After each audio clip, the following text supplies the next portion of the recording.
ہاران تھا جو تاریخ یعنی آزر کے بیٹے تھے۔ اللہ تعالیٰ نے لوط علیہ السلام کا پورے قرآن میں 27 بار ذکر کیا ہے۔ یہ ذکر 14 سورتوں میں متفرق مقام پر آیا ہے۔ آپ کا والد آپ کے بچپن ہی میں فوت ہو گیا تھا، اس لیے آپ نے اپنے دادا آزر کے گھر اپنے چچا ابراہیم علیہ السلام کے ہاں پرورش پائی۔ یہی وجہ ہے کہ ابراہیم علیہ السلام کو ان سے بے حد محبت تھی۔ جس وقت پوری قوم سیدنا ابراہیم علیہ السلام کے خلاف اٹھ کھڑی ہوئی اور انہیں آگ میں ڈالا گیا، اس کٹھن وقت میں صرف لوط علیہ السلام ہی وہ شخصیت تھے جو آپ پر ایمان لا چکے تھے۔ پھر جب ابراہیم علیہ السلام نے ہجرت کی تو لوط علیہ السلام نے بھی ان کے ساتھ ہجرت کی۔ اللہ تعالیٰ فرماتے ہیں کہ میں اپنے رب کی طرف ہجرت کرنے والا ہوں، وہ بڑا ہی غالب اور حکیم ہے۔ اس سے پہلے ہم ذکر کر آئے ہیں کہ جب ابراہیم علیہ السلام مصر سے فلسطین واپس چلے گئے تو آپ نے اپنے بھتیجے لوط کو سدوم بستی کی طرف بھیج دیا۔ یہ بحر مردار کے پاس ایک بستی تھی، تجارتی مرکز اور مسافروں کے لیے آرام کی جگہ تھی۔ یہ ایک کافر قوم تھی، ان میں ایک بھی مومن نہیں تھا۔ اللہ تعالیٰ فرماتے ہیں پس جتنے ایماندار وہاں تھے ہم نے انہیں نکال لیا، اور ہم نے وہاں مسلمانوں کا صرف ایک ہی گھر پایا۔ یہ سب لوگ کافر تھے، لوگوں میں سب سے زیادہ فاسق اور فاجر تھے۔ ان لوگوں نے ایسی برائیاں ایجاد کی کہ ان سے پہلے کائنات میں کسی نے نہ کی تھیں۔ چنانچہ اللہ فرماتے ہیں جب لوط نے اپنی قوم سے کہا تم ایسی فحاشی اور بے حیائی کا ارتکاب کرتے ہو جو جہانوں میں تم سے پہلے کسی شخص نے نہیں کی۔ پھر اللہ فرماتے ہیں کیا تم عورتوں کو چھوڑ کر مردوں سے حاجت پوری کرتے ہو، بلکہ تم حد سے بڑھنے والی قوم ہو۔ اس کام یعنی اغلام بازی اور جنسی بے راہ روی کو قوم لوط نے شروع کیا، لیکن بعض کہتے ہیں یہ تو فطری چیز ہے اور بعض کہتے ہیں یہ جنات سے شروع ہوئی۔ بہرحال یہ فسق و فجور اور گھناؤنا جرم اسی قوم سے شروع ہوا۔ فرشتوں کی زبانی اللہ تعالیٰ نے فرمایا فرشتوں نے کہا کہ ہم گناہگار قوم کی طرف بھیجے گئے ہیں۔ پھر کہنے لگے مگر خاندان لوط کہ ہم ان سب کو تو ضرور بچا لیں گے، سوائے اس کی بیوی کے کہ ہم نے اسے رکنے اور باقی رہ جانے والوں میں مقرر کر دیا ہے۔ اسی طرح لوط علیہ السلام نے ان سے کہا کیا تم جہان والوں میں سے مردوں کے ساتھ شہوت رانی کرتے ہو، اور تمہاری جن عورتوں کو اللہ نے تمہارا جوڑ بنایا ہے ان کو چھوڑ دیتے ہو، بلکہ تم ہو ہی حد سے گزر جانے والے۔ اللہ تعالیٰ نے قرآن میں کتنے ہی مقامات پر اس گناہ کی برائی اور قباحت بیان فرمائی ہے، اس لیے کہ یہ نہایت سنگین اور گھناؤنا جرم ہے۔ اللہ تعالیٰ فرماتے ہیں اور لوط کا ذکر کر جبکہ اس نے اپنی قوم سے کہا کہ کیا باوجود دیکھنے بھالنے کے پھر بھی تم بدکاری کرتے ہو؟ یہ کیا بات ہے کہ تم عورتوں کو چھوڑ کر مردوں کے پاس شہوت سے آتے ہو؟ حق یہ ہے کہ تم بڑی ہی نادانی کر رہے ہو۔ اللہ تعالیٰ نے اس قوم کی قبیح خصلتوں کا جتنا ذکر کیا ہے کسی اور قوم کا نہیں کیا۔ انہیں کافر، مجرم، جاہل اور حد سے بڑھنے والا کہا گیا، کہیں فضول خرچی کرنے والے اور فاسق کہا گیا۔ یہ تمام برائیاں ان میں موجود تھیں۔ اللہ تعالیٰ فرماتے ہیں اور لوط کو یاد کرو جب انہوں نے اپنی قوم سے کہا تم ایسی فحاشی کرتے ہو کہ تم سے پہلے کسی جہاں والے نے نہیں کی۔ کیا تم مردوں کے پاس بدفعلی کے لیے آتے ہو اور راستوں میں ڈاکے ڈالتے ہو اور مجالس میں نہایت برے کام کرتے ہو؟ یہ لوگ اس قدر خبیث تھے کہ بھری مجلس میں برے برے کام کرتے تھے۔ مثلا سب کی موجودگی میں زوردار آواز کے ساتھ ہوا خارج کرتے، پھر اپنی اس حرکت پر ہنستے۔ غرض یہ کہ برائی کی تمام تر صفات ان میں موجود تھیں۔ لوط علیہ السلام پھر بھی انہیں سمجھاتے رہے، لیکن وہ جھٹلاتے ہی رہے۔ اللہ تعالیٰ فرماتے ہیں قوم لوط نے پیغمبروں کو جھٹلایا، جبکہ ان کے بھائی لوط نے ان سے کہا کہ تم اللہ کا خوف نہیں رکھتے۔ میں بلا شبہ تمہاری طرف امانت والا پیغمبر ہوں۔ اللہ سے ڈرو اور میری اطاعت کرو، اور اس کام پر میں تم سے کوئی اجرت اور مزدوری نہیں چاہتا۔ میرا اجر تو صرف اور صرف جہانوں کو پالنے والے کے ذمے ہے۔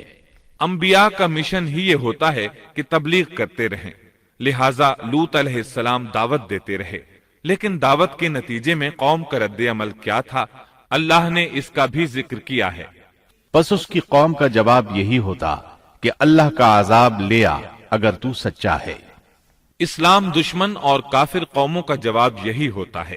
قوم عاد اور قوم سمود نے بھی یہی جواب دیا تھا۔ دوسری آیت میں ہے، لوط نے انہیں ہماری پکڑ سے ڈرایا، یعنی انہوں نے کہا اے قوم، اللہ کی پکڑ سے اور عذاب سے بچ جاؤ، محتاط ہو جاؤ، اس کی لاٹھی بے آواز ہے، لیکن وہ ڈرانے والوں سے بھی جھگڑتے ہی رہے۔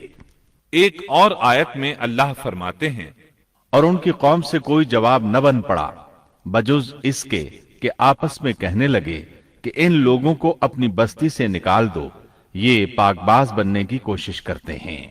چونکہ یہ سب کے سب لوگ فحاشی، عریانی، بے حیائی، بے غیرتی، فسق و فجور اور بدکاری میں مصروف تھے، ان کے نزدیک پاکیزگی اختیار کرنا بے معنی کام بن چکا تھا۔ لوط علیہ السلام اور ان کی بیٹیوں کے علاوہ کوئی شخص پاک نہ تھا، سب کے سب غلاظت میں ڈوبے ہوئے تھے۔ چنانچہ انہوں نے لوط علیہ السلام کو اپنی بستی سے نکال باہر کرنے کا فیصلہ کیا۔ کہنے لگے، اے لوط، اگر تو اپنے اس واز و نصیحت سے باز نہ آیا تو ضرور تجھے نکال دیا جائے گا۔ اس پر لوط نے فرمایا، میں بھی تمہارے اس گھناونے عمل سے بیزار ہو چکا ہوں۔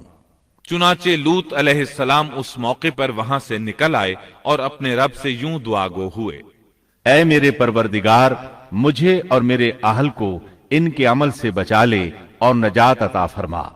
کتنی ہی آیات میں ہے کہ ان لوگوں نے لوط علیہ السلام کو بستی سے نکالنے کا عزم کر رکھا تھا، اور لوط علیہ السلام اس پوری بستی میں بے یار و مددگار تھے۔ وہاں ان کا کوئی خاندان تو تھا نہیں، لہٰذا گھر میں ہی بیٹھے رہے، دعا کرتے رہے، اے پروردگار، اس فسادی قوم کے خلاف میری مدد فرما۔ اس دعا سے اس قوم کی ایک اور خصلت معلوم ہوئی، اور وہ یہ کہ وہ فسادی بھی تھے۔ سو اللہ نے دعا قبول فرمائی، فرشتے بھیجے، جبرائیل، میکائیل اور ملک الموت، اور بعض روایات کے مطابق اسرافیل کو بھی ان کے ساتھ بھیجا گیا۔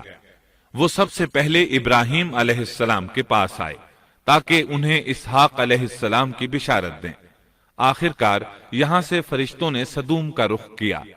یہ فرشتے وہاں نوجوان لڑکوں کی صورت میں پہنچے، ان کی ٹولیوں کے پاس سے گزرے تاکہ انہیں آزما لیا جائے، ان پر حجت قائم ہو جائے۔ مطلب یہ کہ اللہ تعالیٰ نے فرشتوں سے کہا تھا کہ ان لوگوں کو اس وقت تک ہلاک نہ کرنا جب تک کہ ان کے نبی کو ان پر الزام لگاتے نہ دیکھ لو۔ چنانچہ یہ فرشتے نوجوان اور خوبرو لڑکوں کی صورت میں بستی کے کنارے پہنچ گئے۔ لوط علیہ السلام کی ایک بیٹی بستی سے باہر کنارے پر رہتی تھی۔ جب اس نے انہیں دیکھا تو ڈر گئی۔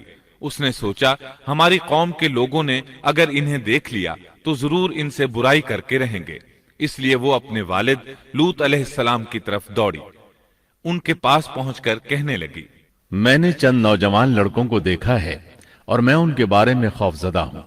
لوط علیہ السلام جلدی سے ان کی طرف آئے، ان سے پوچھا، آپ کیسے آئے ہیں؟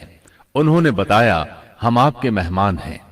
لوط علیہ السلام چاہتے تھے انہیں باہر ہی سے دوسری طرف روانہ کر دیں، لیکن جب انہوں نے کہا کہ ہم مہمان ہیں تو وہ انہیں جانے کے لیے نہ کہہ سکے، چنانچہ ان سے بولے، اللہ کی قسم، زمین کی پشت پر اس سے خبیث اور گندی قوم ہم نے نہیں دیکھی، اور نہ ہی کسی کے بارے میں ایسا معلوم ہوا۔ آپ نے دوبارہ، سہ بارہ اور پھر چوتھی بار بھی ان سے یہی بات کہی تاکہ ان نوجوانوں کو حالات کا علم ہو جائے، وہ بھانپ لیں، لیکن وہ تو فرشتے تھے اور لوط علیہ السلام کی قوم کے خلاف گواہی تلاش کر رہے تھے۔ آخر لوط علیہ السلام انہیں اپنے گھر لے آئے، انہیں بٹھایا۔ لوط علیہ السلام کی بیوی کافر تھی اور قوم کے ساتھ تھی۔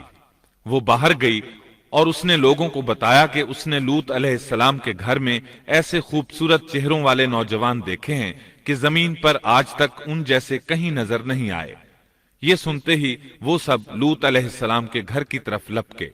قرآن کریم میں آتا ہے، لوگ جلدی سے اس کی طرف لپکے اور وہ اس سے پہلے فحاشی کے عادی بن چکے تھے۔ ایک جگہ الفاظ ہیں، شہر کے لوگ خوش ہوتے ہوئے آئے۔ وہ اس حد تک فاسق اور فاجر بن چکے تھے کہ خوش ہوتے ہوئے وہاں آئے تاکہ ان خوبصورت لڑکوں سے لذت حاصل کر سکیں۔ یہ گھر کے سامنے پہنچ